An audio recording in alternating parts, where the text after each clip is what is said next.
Coucou les vilains! Coucou les vilaines! On espère que vous allez bien et aujourd'hui on se retrouve pour un avis livresque. Oui. Alors on va vous présenter 6 livres dont 3 chacune.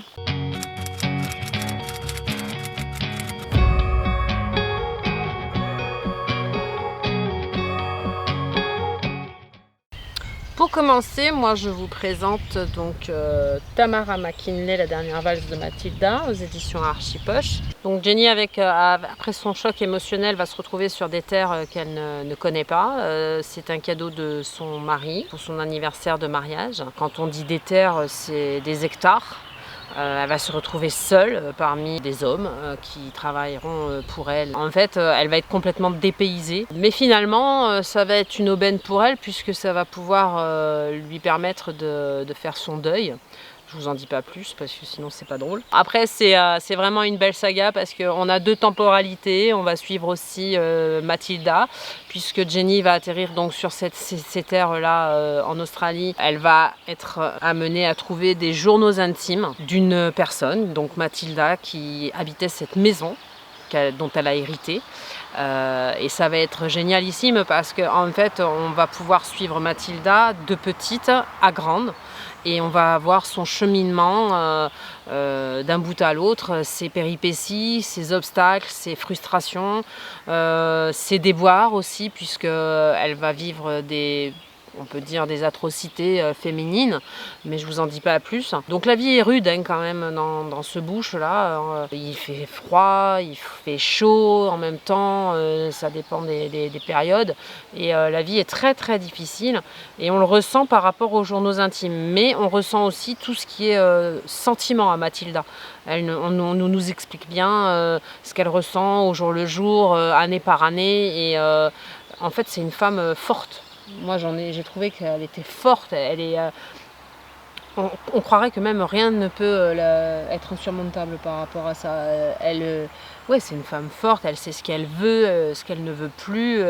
Et pourtant au début elle est jeune, mais on sent bien que elle a cette force en elle de surmonter ses obstacles, un peu comme Jenny au bout d'un moment, puisque à force de lire ces journaux-là, elle s'aperçoit certainement à un moment donné, et on le ressent, une force en elle qu'elle ne connaissait pas, et une force d'adaptation, puisqu'elle va finir par s'adapter à ce nouveau terrain qu'elle a, que ce soit aussi bien les personnes qui vivent avec elle sur cette propriété. Et on va vivre une histoire d'amour aussi, puisque voilà, il faut mêler un petit peu d'amour dans tout ça, un petit peu de romantisme.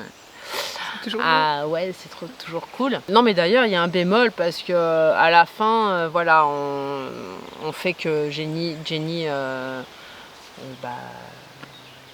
tombe amoureuse d'une personne, mais en fait la fin je trouve que, moi elle me laisse un petit peu sur ma faim parce qu'on sait ce qui va arriver, mais moi ça me laisse un peu dubitative dans le sens où voilà, j'aurais voulu un petit peu plus justement sur ça. En fait la fin par rapport à leur histoire d'amour, elle fait 2 pages et c'est carrément la fin du bouquin. Non mais ça va trop vite. D'un seul coup, pouf, elle s'aperçoit que non, j'aurais voulu autre chose, tu vois. Bon après, le livre est très bien, l'histoire est très bien.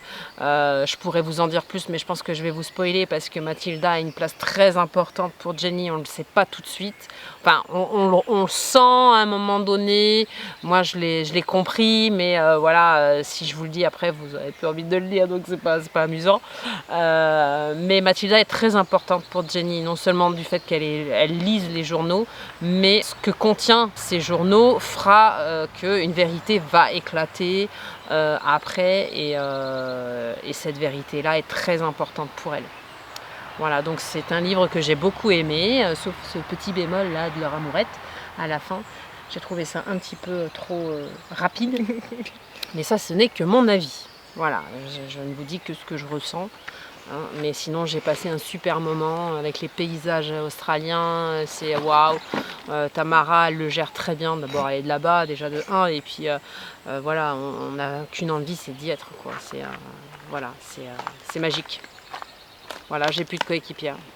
Voilà, je me retrouve seule, alone. Par contre maintenant j'aimerais rajouter une chose, j'aimerais que tu nous dises, sur 5 étoiles tu lui donnes combien?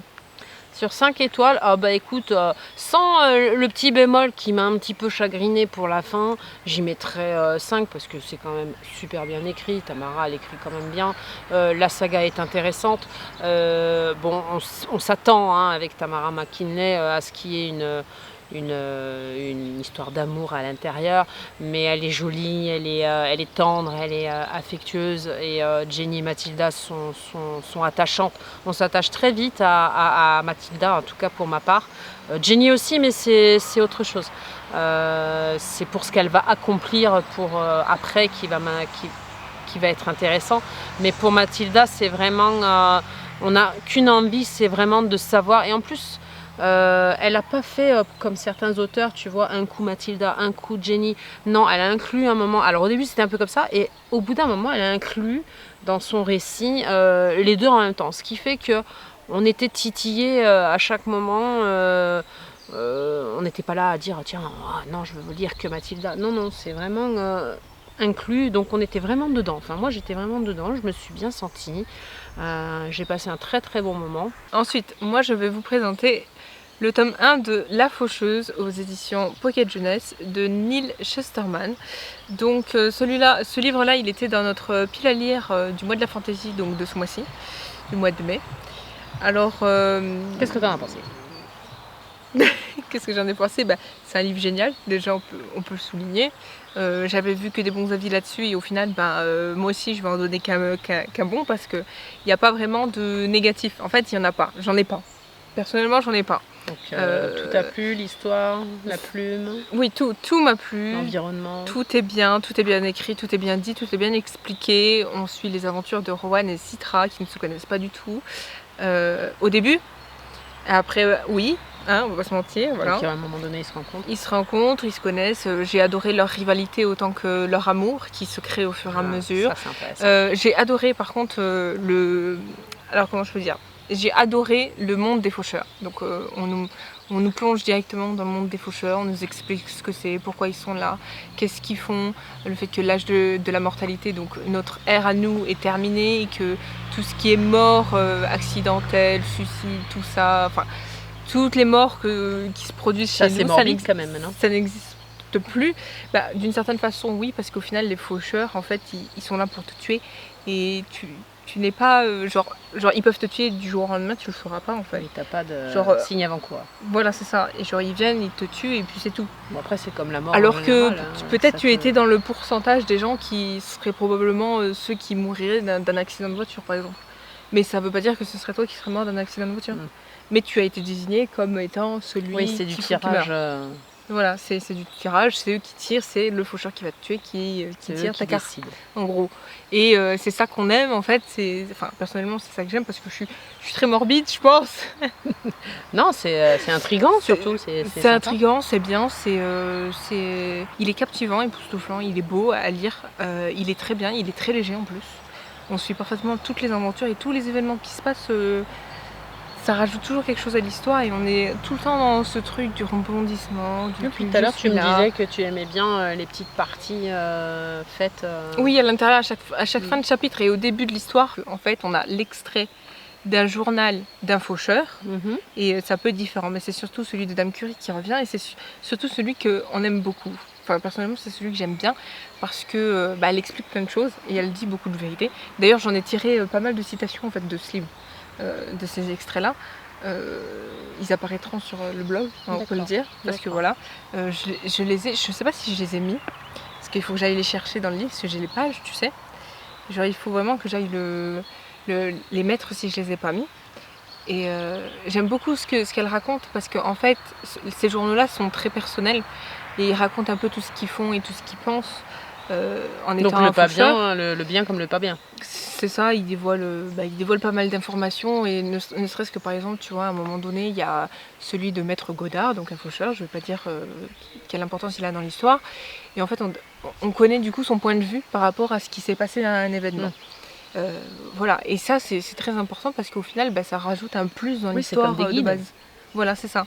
Et je trouve que c'est encore mieux parce que du coup, voilà, c'est vraiment plus d'éléments dans l'histoire. Après voilà, même les scènes, elles sont pas mythiques, mais genre, Genre elles sont importantes, tu vois, les scènes de combat, les scènes, on va dire, de tuerie, parce que c'est une tuerie. Hein. À un moment donné, il y a carrément... ils attaquent carrément un immeuble, hein, on va pas se mentir. Tu t'es régalé alors. Voilà, il est vraiment très bien. J'ai hâte vraiment de découvrir le deuxième et tout. Parce que l'univers, franchement, il est très très bien écrit pour un univers qui n'existe pas, quoi, on va pas se mentir. Heureusement. Ouais, j'avoue. Mais en vrai, il est super bien écrit et j'ai vraiment beaucoup aimé lire ce livre. Bon, tu m'as posé la question pour moi tout à l'heure, pour Mathilda, alors tu lui donnerais combien d'étoiles à ce petit? Moi je lui en donne 5, j'ai pas trouvé de défaut à ce livre. Bon. J'ai pas trouvé de défaut, peut-être que j'en trouverai dans le deuxième et dans le troisième, hein, parce que du coup il y en a 2 autres de plus. Peut-être que j'en trouverai, mais pour l'instant j'en ai pas plus que ça. En tout cas, t'as juste envie de lire la suite, donc c'est que... C'est ça, il est même pas lent, tu vois, comme livre. Genre tu pourrais dire, vas-y, c'est quand même un peu de... C'est du PKG, donc de la jeunesse, tu pourrais dire, vas-y, c'est un peu lent, ou il y a des événements qui sont pas bien retranscrits. Ben non, en fait. Non, ça passe tout. Non, tout passe tout seul, tu lis, tu tournes une page, t'en lis 10 en fait. Parce que bah c'est... Enfin je sais pas, moi j'ai kiffé. Faudrait que tu le lises, tu verras, parce que je te dis, je crois qu'il y a 600 pages, presque 600 pages, et en fait tu plonges directement dedans. Ah, je suis en train de me faire piquer. Et franchement moi j'adore. Et j'adore Rohan. Ah. Parce qu'en fait Rohan c'est un peu... faut pas trop dévoiler le truc. J'aime beaucoup Citra parce que c'est un peu, on va dire, c'est un peu les zéros de l'histoire, les deux là. Mais j'adore Rohan moi parce que c'est un peu le cliché, je sais pas si les gens vont connaître ma référence, mais genre tu vois c'est un peu un Ken Kaneki dans Tokyo Ghoul. Genre il est super gentil, super mignon, super adorable. Mais sanglant à la fois. Mais à un moment donné, il va rencontrer quelqu'un, il va devoir être, bref, je vais pas rencontrer et ça va être le déclencheur. Il va se transformer un peu à la Ken Kaneki. C'est vrai que les personnages un peu comme lui, je les adore en fait. Je trouve que c'est les meilleurs. Pour le prochain, moi je vous présente Les Prisonniers de la Liberté de Luca Di Fluvio aux éditions Slatkin et compagnie. C'est un peu dur, on va dire. Slatkin. Alors celui-ci, c'est mon chouchou, c'est mon coup de cœur. Je n'ai pas de mots. J'ai trouvé l'histoire extra, prenante, mouvementée aussi, parfois percutante. On y aborde beaucoup de sujets, la prostitution, la drogue, l'exil aussi, puisque là on va se retrouver comme c'est marqué derrière. Voilà, moi c'est une petite phrase qui veut dire tellement de choses pour ce livre, c'est 3 destins, 3 chemins, et c'est vrai, on se retrouve avec 3 protagonistes, avec 3 chemins, mais finalement à un moment donné, ils vont se retrouver parce qu'on se retrouve en 1912, donc une période assez spéciale. Il y a beaucoup d'immigrés qui partent et ces 3 protagonistes partent à Buenos Aires exactement, tous les 3 pour des raisons différentes, mais ils se retrouvent sur le même bateau. On ne sait pas tout de suite qui vont se retrouver ou comment. Voilà, moi ce que je cherchais c'était comment. J'avais cet instinct de me dire à un moment donné ils vont se retrouver, c'est obligé. Pourquoi il nous fait la narration de ces 3 personnages si c'est pas pour un moment donné qu'ils se voient au moins une fois, tu vois. Et en fait, oui, alors on va découvrir Rocco qui part là-bas, Rosetta et Rachel, une petite fille. Mais avant ça, il y aura quand même quelques péripéties, des obstacles à traverser. Rosetta va fuir le pouvoir d'un comte qui va vouloir mettre la main sur elle, sur ses terres, sur tout ce qui la représente à elle, puisqu'elle a un caractère un peu rebelle, donc elle ne fait pas forcément ce que lui veut. Donc elle va se retrouver pieds et poings liés à un moment donné et elle va décider de s'enfuir. Ce qu'elle fera. Lui, Rocco, c'est un peu la même chose, sauf que lui, il va fuir le monde et son environnement de mafieux. À cette époque-là, c'était soit tu faisais ce qu'on te disait, ou soit on te tuait. Lui, il s'est débrouillé pour pas qu'on le tue, et il s'est débrouillé pour partir et s'enfuir. Rachel, c'est un petit peu la même chose, sauf qu'elle se retrouve toute seule.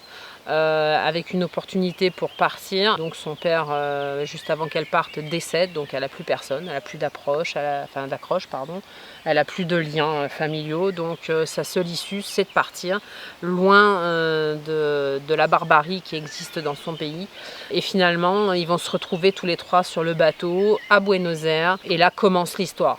Mais vraiment une histoire magique, magnifique, malgré tout ce qu'il peut y avoir autour, hein, parce que comme je vous ai dit au début, elle va être confrontée, Rachel par exemple, à la prostitution, à la drogue, et c'est une petite fille qui a une force, elle en est même attachante, elle est tendre, et elle a une force par rapport à ce qui est raconté et narré par Luca Di Fluvio, c'est qu'elle n'est pas belle, elle n'est pas jolie.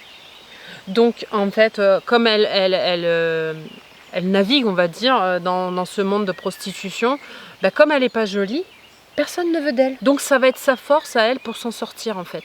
Elle finira par je sais pas si je peux le dire, par se déguiser comme un garçon, mais ça c'est loin dans le livre, vous verrez pourquoi, et elle s'en sortira grâce à ça, à cette force là de caractère, et le fait qu'elle soit un petit peu laide, elle ne sera pas approchée, donc on l'abîmera pas, et elle va s'en sortir grâce à Rocco et Rosetta. Mais je peux pas dire pourquoi, c'est pas possible. Rosetta, c'est une belle personne aussi, parce que comme j'ai dit tout à l'heure, elle va fuir donc le pouvoir qu'on veut lui asséner et qu'elle refuse d'avoir, puisqu'elle veut vivre sa propre vie, elle veut pouvoir se promener jolie, avec une jolie robe et tout, mais bon, à cette époque-là, dans le milieu où elle vit, c'est pas possible, hein, on veut qu'elle rentre dans des codes, qu'elle se marie, qu'elle ait des enfants, etc. Mais elle veut pas de tout ça. Donc elle va fuir ce diktat un peu très masculin et très machiste quelque part, et donc elle va partir. Bon, avant de partir, il va lui arriver des choses un peu malsaines, mais ça je vous le laisse le découvrir. Et du coup, Buenos Aires, c'est pareil, elle va essayer de s'en sortir grâce à un couple très très gentil qui va l'accueillir au bout d'un moment dans sa fuite, parce qu'elle est en fuite. Elle va commettre des meurtres, mais des meurtres entre guillemets, je ne peux pas dire nécessaires, parce qu'un meurtre c'est jamais nécessaire, mais c'est comme si elle faisait... Ça peut arriver, là on pourrait dire que c'est même de la légitime défense, parce que elle se défend pour sa propre survie, et c'est ça qui est beau. Ils se rencontrent avec Rocco à leur arrivée, mais ils ne savent pas qu'ils vont être amenés à se revoir. Et parce qu'il va la sauver, parce que ça commence dès son arrivée en fait, sa fuite continue à son arrivée à Buenos Aires, et de là il la sauve, il prend sur lui, et parce qu'il a cette âme. Rocco c'est une belle âme, c'est quelqu'un de bien, mais j'y viendrai après. Et Rosetta, elle est aidée à un moment donné par un couple, comme je l'ai dit tout à l'heure, et ce couple va la prendre un peu comme leur fille qu'ils ont perdue il y a quelque temps en arrière. Ils vont beaucoup l'aider moralement, physiquement, ils vont lui donner sa chance, voilà, ils vont lui donner une chance inouïe, c'est d'être elle-même, c'est-à-dire la jeune femme rebelle mais attachante, attendrissante, plein de bon sens, parce que c'est quelqu'un de gentil, elle a le cœur sur la main, elle est prête à aider les autres, et surtout les femmes. Parce que ça, Luca Di Fluvio, à un moment donné, le met bien en avant. C'est une femme qui aide les femmes. Et ça, c'est très chouette. Je ne suis pas pro-féministe, mais c'est un aspect du livre qui est très intéressant. Et puis pour Rocco, parce que je vais arrêter d'en parler, parce que je pourrais en parler pendant des heures dans ce bouquin. Et Rocco, c'est mon chouchou, parce que Rocco, c'est, comme je disais tout à l'heure, c'est une belle âme. C'est un homme comme on aimerait avoir, c'est quelqu'un qui vous soutient, qui, quand il fait une promesse, il la tient, et ça c'est chouette de nos jours. Voilà, il est attendrissant, il est aimant, il est tout amour, et puis même avec Rachel, à un moment donné, il est protecteur, et sans trop l'être. Il veut pas le pouvoir sur elle, il veut juste qu'elle fasse ce qu'elle aime. Et ça, c'est très attendrissant. C'est ce pouvoir qu'il a d'être à l'écoute et en même temps d'essayer de te faire comprendre que tu as le droit de faire ce que tu as envie et qu'il faut le faire. Et lui, il donne l'exemple parce que, je parlais tout à l'heure de la mafia, en fait, il va contrecarrer tout ce système. Je ne vous dirai pas pourquoi, mais à un moment donné, il fait quelque chose et il contrecarre un peu tout ce système de mafieux. Il arrive à s'en sortir et à s'évincer de ce milieu-là. Bon, c'est pas sans rien, c'est pas sans sacrifice, c'est pas sans obstacle, au contraire, mais il y arrive. Et rien que pour ça, j'ai beaucoup aimé ce personnage. Après, Luca Di Fluvio, franchement, celui-là, il est du tonnerre. Je ne me suis pas ennuyée une seule seconde. Je l'ai lu en très peu de temps parce que j'étais vraiment dedans. Mais du coup, il mérite qu'une étoile. Ah non. Non. Non. Lui, j'en mettrais 10. Parce que même la fin, voilà, elle est terrible. Bon, on s'y attend un petit peu à la fin, évidemment. Mais il y a des fois, il y a des petits moments où on palpite un peu. On se dit, tiens, mince, ça va pas se faire tout de suite. Ça va pas pouvoir se faire. Et on se dit, mince, c'est pas possible. Ils ont encore raté le coche. C'est fou. Tu te dis, à un moment donné... il nous fait palpiter, Luca Di Fluvio. Il a les mots. Alors moi, ce que j'ai aimé, et je vais le dire quand même dans la vidéo, c'est que c'est un homme. Il arrive à nous faire, à nous parler aussi bien de la brutalité, de la bestialité humaine, masculine entre autres, puisque dans ce livre on parle surtout de cette brutalité masculine, et à la fois de la tendresse, de l'amour. Il arrive à te basculer dans les deux sens et franchement les deux passent crème. Parce que même au niveau brutalité, prostitution, drogue, etc., côté mafieux, il y a des fois c'est cru. C'est très très cru. Je me serais cru dans un film de Sergio Leone. Il peut être adapté ce film, enfin ce livre. Franchement, moi ça m'a rappelé à un moment donné le film que j'ai beaucoup aimé, c'est Il était une fois en Amérique. De Sergio Leone, et franchement j'y ai fait référence tout de suite. Je me suis dit voilà, je suis dedans, et vraiment il a les mots, même si c'est cru, ça passe. C'est pas dégoûtant, c'est pas rebutant, c'est bien dit, c'est bien écrit, et pour moi c'est mon coup de cœur pour l'instant. Je crois depuis le début de l'année, c'est lui. Je me suis pas ennuyée du tout. Ensuite, moi je vais vous parler d'un livre. Ah oui, c'est le but. Forcément. Et c'est un trailer policier. Parce que moi, je suis quelqu'un qui lit énormément de trailers policiers, on va pas se mentir. Tout ce qui est du sang. Je trouve que je dis, il faut pas se mentir toute la vidéo. Oui, tu le dis souvent, il faut pas se mentir. Faut pas se mentir, ouais, c'est l'expression du jour, c'est tout. Voilà. Bon, d'accord. J'en fais pas exprès. Et ce livre, alors, moi, j'adore l'auteur, déjà. Comme ça, on me souligne. Je n'ai pas lu le premier tome parce que c'est le deuxième. C'est tombé comme ça. C'est le deuxième, voilà. Après, l'auteur a bien fait une préface à l'intérieur de son livre au début en disant « Faites attention, ceci n'est pas le premier tome, vous lisez actuellement le deuxième. Donc vous avez le temps de le refermer et de lire le premier. » Ouais, mais des fois, c'est pas dérangeant. Sauf que du coup, il a bien précisé que ce n'était pas dérangeant dans l'histoire. Surtout qu'on connaît tous les éléments qui s'est passé dans le premier. Donc, moi, je me suis dit « Vas-y, j'ai pas le premier, j'ai envie de le lire, donc je vais le lire. » Et je l'ai lu. Il m'a fait énormément penser. À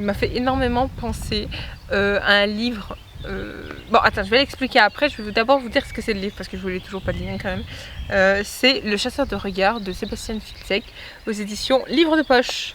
Voilà, donc il est classé dans la catégorie trailer policier. Alors, le trailer est présent, le policier est présent. On va pas parler comme j'ai fait dans la vie, genre je vous ai dit que voilà, il respectait énormément bien les cases. Il y a un élément, parce que j'y ai pensé, c'est l'histoire en fait de Alexander Zorbach, si je le prononce bien. Il a son fils qui disparaît. Je ne veux pas vous dire pourquoi ni comment, surtout si vous avez lu si vous avez le 1, lisez-le, enfin bref, on sait tout là-dedans. Et genre, son fils il disparaît, il y a un méchant dans l'histoire, même deux si vous préférez. Et en fait, il m'a fait énormément penser un peu... Hortense ? Non, à Ne t'en fie plus, d'Arlene Coben. D'accord. Parce que moi, comme je suis très fan, on va dire, d'Arlene Coben, en fait, je me suis retrouvée un peu dans cet univers que pouvait nous écrire Arlene Coben. Et franchement, c'est super, surtout que je ne m'attendais pas du tout à la fin. Je vais pas vous dire quoi, parce que sinon c'est un spoil, c'est écrit dans mon avis, donc le lisez pas. Lisez pas là où il y a marqué le spoil, parce que sinon vous saurez. C'est par rapport à son fils, voilà. Donc je vais pas vous dire qu'est-ce qui se passe vraiment, est-ce qu'il retrouve son fils ou pas, est-ce qu'il vit en mort, ce qui se passe vraiment. Mais c'est un livre à lire. Parce qu'il est super bien écrit. Et j'adore le concept aussi, ce jeu un peu de... Parce que du coup c'est sur les regards. Tu vois, il y a une... C'est pas une enquêtrice, mais il y a une madame dedans. Je me souviens plus de son prénom. Elle est aveugle et en fait elle fait tout passer par ses sens. D'accord. Et en fait c'est une sorte de vue en fait. Il fait passer ça comme un peu de magie, genre elle touche quelque chose et elle le voit. T'as la sensation que c'est surnaturel, mais en fait, voilà, pas du tout, quand t'es aveugle, t'as les autres sens qui se développent. Voilà, c'est ça. Et en fait, c'est ça qui est magique parce que... Et au final, en fait, le méchant dans l'histoire, il est beaucoup porté sur, sur les yeux, hein, donc du coup sur le regard, tout ça. Et c'est ça qui est intéressant parce qu'en fait, il découpe les yeux de ses victimes. Tu vois, enfin les paupières, les trucs comme ça, il leur fait des trucs atroces, hein, et en fait il y a tout ce petit jeu de regard à l'intérieur de ce livre qui est vraiment bien fait et bien écrit, et franchement c'est ça qu'on aime en fait, et c'est ça que j'ai énormément aimé aussi. Donc je vous recommande de lire les aventures de Alexander Zorbach, je vous le recommande. Alors tu mets combien ce livre? Je lui mets 4 parce que j'ai pas lu le premier, et comme c'est ma faute je lui mets 4, voilà, je lui mets 4 étoiles sur 5 parce que j'ai pas lu le premier, et j'aurais dû lire le premier parce qu'au final c'est comme si tu prends mais ça n'empêche rien au plaisir. Voilà, c'est ça, tu prends le premier, tu lis le deuxième, comme ça ça te fait un énorme bouquin, mais au moins tu connais la suite, enfin l'histoire de A à Z. Voilà, c'est juste parce que j'ai pas lu le premier tome, sinon je lui aurais mis 5 étoiles. Pour le dernier, en ce qui me concerne, ce sera Jojo Moyes, Où tu iras j'irai, aux éditions Brajlon.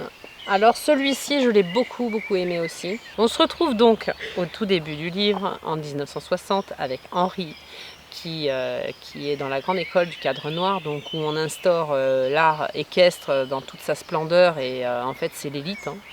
C'est là où on apprend à faire des figures avec le cheval inouïes, il faut des années d'entraînement, etc. Ça existe encore, hein. Et donc en fait on va suivre son histoire, hein, Henri, et à un moment donné on va suivre Sarah qui est sa petite fille, auquel il va transmettre, parce que c'est un des éléments que j'ai beaucoup aimé dans ce livre, c'est la transmission, le respect, et surtout le respect de l'animal. Même si on lui inflige quand même quelques heures, quelques années même de dressage, ce qui n'est pas des moindres pour les chevaux, hein, quand même, faut le dire, hein, quand ils ont le mort, etc. Mais ça en est beau dans ce livre. C'est très beau. La tendresse qu'ils ont pour ces animaux-là, les dresser, les apprivoiser, parce qu'on ne leur fait pas faire tout ça en un clin d'œil. C'est vraiment des années d'entraînement, de rigueur. C'est un peu comme la danse, beaucoup de rigueur. Et on voit au fil des pages que Sarah commence à avoir cette rigueur transmise par son grand-père. Donc pour ce qui est de Sarah, on va la suivre dans ses péripéties, parce qu'elle va vraiment suivre des péripéties. Elle va se retrouver un peu embêtée à un moment donné parce que son grand-père va être hospitalisé. Donc elle va se retrouver seule, je ne vous dirai pas pourquoi ni comment, vous le lirez si ça vous fait envie. Mais elle va se retrouver quand même dans une situation bien ennuyeuse et précaire pour une petite fille de son âge. Elle va être aidée par les services sociaux et surtout par une certaine Natacha. Alors Natacha, elle est un peu particulière parce qu'elle est avocate. On va la suivre aussi tout au long du livre parce qu'elle fait partie à un moment donné de l'environnement de Sarah. Elle va l'aider, beaucoup l'aider, elle va la prendre un peu sous son aile. D'ailleurs, leur rencontre est un peu tumultueuse puisque Sarah, pour survivre, va voler et Natacha va la défendre, tout simplement. Ça, c'est leur rencontre. Et donc leur amitié va naître à un moment donné. Ça va pas être simple entre elles parce qu'elles ont cette barrière, surtout en ce qui concerne Natacha. Elle est un peu rigide, elle n'a pas encore cette notion de tolérance vis-à-vis d'une adolescente. Mais elle va le découvrir au fil des temps. du temps.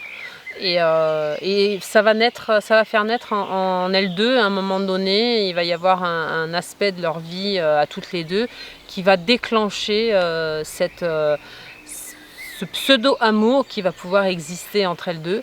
Ce qui ne va pas être le cas avec Mac. Mac qui est le futur ex-mari de Natacha, mais qui va être un pilier pour Sarah, qui va beaucoup l'aider, car lui il est photographe, plus tolérant, plus souple, plus dans cette vibe un peu de comprendre les aléas des jeunes. Donc il est plus dans ce truc là de mouvance. Il côtoie quand même pas mal de jeunes gens dans son métier. Les top modèles parfois sont très jeunes, donc il a ce contact assez facile vis-à-vis de Sarah. Il la comprend au départ beaucoup mieux que Natacha. Et donc ce couple va la prendre sous son aile, vont vivre les péripéties avec elle, parce qu'à un moment donné, son grand-père va décéder. Donc elle n'a plus personne pour s'occuper d'elle. Et elle, son dada, c'est le cas de le dire, c'est son cheval. Voilà, elle n'a qu'une idée en tête, c'est être avec son cheval et faire du cheval. Elle veut faire ce qu'a fait son grand-père. C'est son objectif, c'est sa quête. Je ne vous dirai pas pourquoi, mais d'Angleterre, elle va atterrir en France avec son cheval, toute seule, comme une grande. Elle va se démener. Elle a cette petite force de caractère sous son petit air attachant, parce qu'elle est très attachante. Voilà, tu as envie de lui faire que des câlins, elle parle que de chevaux, elle est dans son trip, quoi, dans son univers, dans sa passion. Et c'est ça que j'ai aimé dans ce film, tu vois, c'est un lapsus révélateur. Dans ce livre, c'est que c'est vraiment une passion. Et c'est ce qui transpire de ce livre, c'est la passion, la tolérance, le respect. En tout cas, moi, c'est ce que j'en retiens dans l'entièreté, puisque même jusqu'à la fin, il y a cette fameuse tolérance qui vient de ce petit couple-là qui l'accueille. Franchement, c'est touchant et attendrissant. En fait, c'est un livre bourré de tendresse, malgré les péripéties qui leur arrivent à tous et leurs aléas de la vie. Et en fait, ce qui est dommage, par contre, c'est que par rapport à Henri, qui avait transmis ce rêve, cette passion à sa petite fille, c'est que malheureusement il meurt sans savoir la fin que nous on connaît. Alors c'est un peu dommage, quoi, parce que bon, il est mort trop tôt, quoi. Mais s'il n'était pas mort, on n'aurait pas su certaines choses qu'aurait fait Sarah avec son cheval. Alors son cheval s'appelle Bou, il est marrant. Et on voit toute la puissance du cheval avec Bou, parce que de la façon dont elle le décrit, Jojo Moyes, on sent qu'il a cette puissance, ce charisme, cette écoute, en fait ils ne font qu'un tous les deux quand ils sont ensemble. Ça m'a fait penser un peu à vous quand vous faisiez du cheval aussi. Avec le cheval, c'est un peu comme avec le chien, il faut que tu fasses qu'un, quoi. Sauf qu'à la différence, il faut que tu montes dessus, mais donc c'est encore pire. Non, mais c'est encore pire. Le chien, tu ne montes pas dessus. Mais il y a ce contact de dualistes ensemble. C'est vraiment Elle est vraiment un partenaire, quoi. Oui, et puis tout ce qu'elle lui dit, ça l'affecte.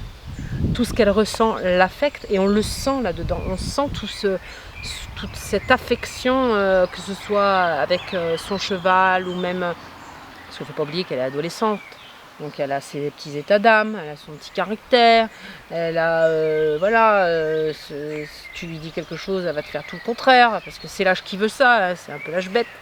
Mais à côté de ça, cette passion prédominante dans le livre, elle est formidable. Enfin, moi j'ai beaucoup aimé. Et donc maintenant la révélation, les étoiles. Oh, j'y mettrais 4,5, ouais. 4,5 ? Ouais. Petit bémol sur rien du tout. Je peux même lui mettre 5, parce que franchement j'ai aimé d'un bout à l'autre. Alors on met 5. Ouais, j'y mets 5 parce que j'ai tout aimé. J'ai aimé l'environnement de tout ce qui était de l'art équestre. J'ai vraiment... j'ai l'affection que Natacha, Mac apporte à Sarah est formidable, c'est une belle leçon. Franchement, non, moi j'ai tout aimé. J'ai vraiment passé un bon moment avec ce livre et je le conseille vivement, parce que c'est, même pour les ados, c'est aller jusqu'au bout de ses rêves et cette passion amène à ce rêve. Et elle fait tout pour l'avoir. Et ça, c'est chouette. C'est chouette. À bon entendeur, réalisez vos rêves. Ouais, c'est tout ça là-dedans. Et j'ai adoré.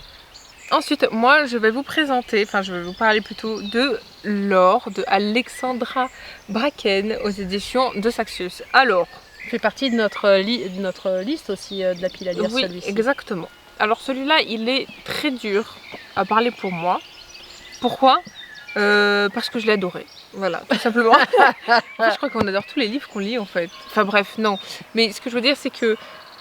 non, c'est vrai que ces derniers temps, ce livre, il a tous les adjectifs possibles, je vais y arriver. Genre palpitant, époustouflant, merveilleux. Déjà attirant, l'environnement, on est sous l'Antiquité. Non, on n'est pas sous l'Antiquité. Non, non, pas du tout. Bon, d'accord. C'est de nos jours.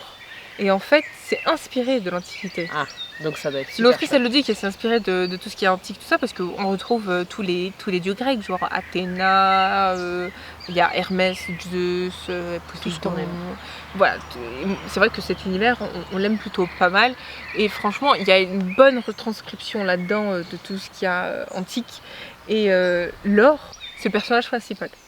Donc elle vient des Perséidés. D'accord. Tu connais un petit peu Persée, oui. tout ça, voilà. Moi aussi, c'est grâce à... En fait, on révise un peu nos cours avec elle, en fait. C'est ça qui est bien. Sans te mentir. Des fois, c'est même mieux que les cours qu'on nous donne à l'école. Par exemple, voilà. On a toujours ces divinités, donc Athéna, tout ça, c'est des divinités. C'est plus papite. Donc on va avoir Athéna, qu'on va suivre avec énormément de péripéties, parce qu'elle va être importante pour l'or, on va dire ça comme ça. Ils sont tous importants, hein, mais elle, c'est vraiment celle qui, on va dire, qui revient le plus dans l'histoire. Elle va l'aider ou elle fait partie... Je vais pas dire parce qu'il y a plein de choses. Il y a trop d'éléments pour Athéna pour dire voilà, elle est ci, elle est ça.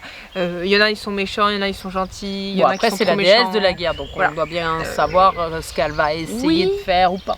Oui, parce que au final en fait ces petits critères de voilà c'est la déesse de la guerre, c'est retranscrit dedans, mais pas tant que ça non plus. Et en fait dans l'or, le but étant de survivre à l'agon. Pour les créatures divines, donc comme Athéna, tout ça, c'est de survivre à ça et de ne pas se faire tuer par les chasseurs. D'accord. Et en fait, Laure, elle vient d'une famille de chasseurs. Toute sa famille a été tuée. Bref, je ne veux pas vous dire pourquoi sa famille a été tuée parce que sinon je spoilerais toute l'histoire et ce serait dommage. Et en fait, il y a comment je peux dire, les objets divins. D'accord. Il y a un objet divin, je ne vais pas dire quoi. Il sert pour l'agon justement. Alors je sais pas si c'est pour la protéger. Lagon, tu le dirais lagon, on est d'accord. Ouais, lagon. Moi j'ai toujours dit lagon, alors c'est lagon, hein, voilà. Ouais. Et genre en fait, alors non, ça va pas l'aider à l'or. C'est un objet exprès. Mais je sais pas, j'ai peur de trop dévoiler en disant à quoi il sert. Genre c'est par rapport à un dieu et il va servir à quelque chose. D'accord. Très bien. Et en fait la quête ça va être surtout autour de cet objet au final. Parce qu'on le comprend assez rapidement. Et franchement, pour être honnête, je trouve que l'or, il est vachement sous-coté. Disons que moi, je sais que quand on l'a acheté, j'en avais pas beaucoup entendu parler. Moi, j'en ai pas entendu parler du tout, en fait. Si, moi, je l'ai vu passer. Moi, je l'ai vu passer par rapport à la couverture. Apparemment, d'après ce que tu me dis, on ne lui fait pas assez honneur. Oui. Alors que c'est un super parce qu'il mérite tous les honneurs, les combats sont épiques. Parce que franchement, par rapport à la Grèce antique, les combats ils sont épiques. Il y a de tout, il y a de l'amitié, il y a de l'amour. On ne peut pas en demander plus. Vous entendez ? Ça, il faut actionner les cloches. Elle est pas mal là. Alors je sais pas si je dois vous raconter un peu l'histoire. Donc on fait, mince, je dis on fait, mais en fait c'est l'or. On atterrit avec l'or. Qui s'appelle Mélora de base. Alors, si je prononce bien, c'est Mélora Perséoud. Alors, je sais pas trop comment ça se prononce sur notre famille, mais voilà, c'est ça. Et en fait, elle va perdre toute sa famille à un certain âge. Et en fait, de là, elle va... on va pas dire une vie de nomade, mais elle va essayer de... Elle va beaucoup naviguer. Elle va beaucoup naviguer dans le monde. Et à un moment donné, elle va se poser grâce à un monsieur qui s'appelle Gilles. Qui est très important aussi dans l'histoire puisqu'il l'a énormément aidé. Et en fait, ce monsieur, il va mourir. Au début de l'histoire, en fait, il meurt et en fait, il lui a légué la maison dans laquelle elle vit, parce que c'est comme si elle prenait pension en fait dans la maison, D'accord. tu vois, avec Maïs. Ça sera son port d'attache. C'est ça, avec Maïs, on va dire entre guillemets son meilleur ami, son colocataire, tu vois, de tous les jours. Ils se voient et tout, et en fait de là il va se passer que elle va rentrer un jour et en fait elle va s'apercevoir que Athéna, tu vois, est blessée devant chez elle. Tu vois. Donc qu'est-ce qu'elle va faire? Et donc forcément, on s'en doute tous, si elle va pas laisser la déesse Athéna comme ça. Hein. Voilà, c'est normal, c'est logique. Et donc elle va récupérer Athéna. Et on sait qu'avec les dieux, quand on fait quelque chose, c'est pas quelque chose qu'on fait sans rien. Peut-être ou peut-être pas, je vais pas te le dire exactement. Tout ce que je peux dire, tout ce que je vais dire et dévoiler, c'est qu'elle va sauver Athéna. Et à partir de là, l'histoire va vraiment commencer. Franchement, c'est à lire. Il est vraiment à lire, surtout si on aime tout ce qui est Grèce antique. Tu lui donnerais combien d'étoiles à celui-ci? 5. 5. J'ai pas d'hésitation là-dessus. Il n'y a pas de négatif, il n'y a pas de positif. À chaque, il est rebondissant. Genre, quand il se passe un truc, à côté, il se passe un autre truc. Et puis encore un. Oui, et puis en haleine à chaque fois. Il y a toujours un truc, c'est ça. On peut pas décrocher de ce livre. Il est haletant, voilà. Je cherchais le mot. J'aime bien ce mot. Il est haletant. Ah oui, beau. c'est tout à fait ça. Il est haletant le livre. Et franchement, si vous aimez ça, si vous aimez, dites-nous dans les commentaires s'il y en a un qui vous a plu ou que vous avez envie de lire. Dites-nous ce que vous en avez pensé, ce serait cool. Cette vidéo est maintenant terminée. On vous a donné tous nos avis livages qu'on a lus ces 2 premières semaines de mai.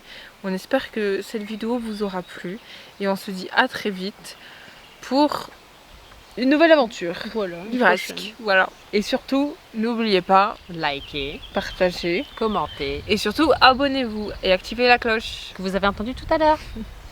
Bye bye.